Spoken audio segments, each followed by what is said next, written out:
This is the Lone Crater YouTube. We hope this video helps. You start by joining the Wet Hands piano room and standing by the keyboard.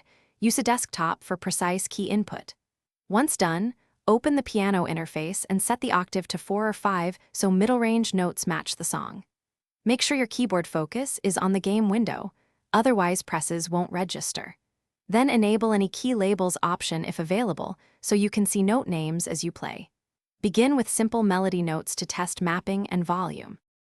You now map keys and rehearse the motif. First, identify which computer keys correspond to the piano notes shown. Once done, assign contiguous keys across the keyboard so the melody uses a simple cluster. Use home row for comfort. Practice the wet hands repeating motif slowly, keeping timing steady with a 60 to 80 beats per minute metronome. Focus on smooth finger transitions and play phrases in one pass. This helps build muscle memory. Make micro adjustments to octave if notes sound off. You finish by running the full wet hands loop, keeping transitions clean and tempo steady.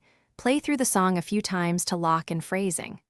Once done, tweak in-game volume and latency options so note timing matches audio. Shift octave up or down if the melody sits too high or low. If notes drop or keys don't register, refocus the game window, check your network, and relog. A quick restart usually clears stuck inputs. Reload only when necessary to avoid losing current session. Thanks for watching. Consider subscribing if we helped you.